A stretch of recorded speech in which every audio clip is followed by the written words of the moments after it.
విధంగా నిలబడాలి, ఒక గోడలాగా ధైర్యంగా నిలబడాలి. ఎవరైనా సరే, మనమైనా సరే, మనలో అనిశ్చితి నెలకొన్నప్పుడు ఫంక్ అయిపోకుండా గోడలాగా నిలబడాలి. కాబట్టి ఈ అన్సర్టినిటీ అనే పదం వచ్చినప్పుడు ఈ వాలిస్ట్ అండ్ రాబర్ట్ ఇది కానీ కనిపిస్తే ఇది పెట్టేసేయండి.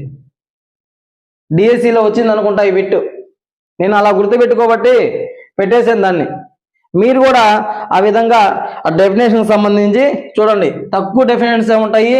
స్టాటిస్టిక్స్ సంబంధించి స్టాటిస్టిక్స్ అనేది గ్రామర్ ఆఫ్ సైన్స్ అని చెప్పింది కార్ల్ పియర్సన్. నెక్స్ట్ క్యామ్ అంటే ఏమైంది ఇక్కడ, సైన్స్ ఆఫ్ కౌంటింగ్. ఏ అంటే యావరేజెస్, మెజర్మెంట్స్. ఈ క్యామెల్ అనేలా గుర్తుపెట్టుకుంటే ఈ ఏఎల్ బౌలే 1-10 సార్లు ఈ పేర్లు చదవండి. ఏఎల్ బౌలే అంటే అప్పుడు ఏఎల్ అని కనపడంగానే ఏఎల్ బౌలే అనే మీ మైండ్ లోకి వచ్చేస్తుంది. నెక్స్ట్ సిపాయి ఎవరండి మనకి, క్రాక్సన్ అండ్ కౌడెల్. ఇక్కడ సిపాయి ఎవరు, క్రాక్సన్ అండ్ కౌడెన్ వాళ్ళిద్దరు కూడా సిపాయి అంటే సి అంటే ఏంది, కలెక్షన్, పి అంటే ప్రజెంటేషన్, ఏ అంటే అనలైజిస్, ఐ అంటే ఇంటర్ప్రిటేషన్.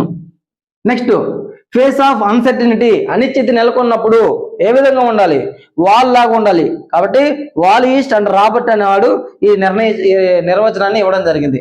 ఈ విధంగా డెఫినేషన్స్ ఉంటాయి. డెఫినేషన్స్ ని ఇంకా మీకు ఏదైనా బుక్స్ లో కానీ ఏదైనా డెఫినేషన్స్ కానీ దొరికితే వాటిని యాడ్ చేసుకుని చదవండి. నెక్స్ట్ ఏమి ఇచ్చారు మనకి సిలబస్ లో, మీనింగ్ డెఫినేషన్స్ అయిపోయిన తర్వాత నేచర్, దాని యొక్క స్వభావం ఇచ్చారు దాని. నెక్స్ట్ స్టాటిస్టిక్స్ సంబంధించి ఇంపార్టెన్స్ అనేది ఏ విధంగా ఉంటుంది అంటే ఇక్కడ కొన్ని రాశారు చూడండి. Understand scientific knowledge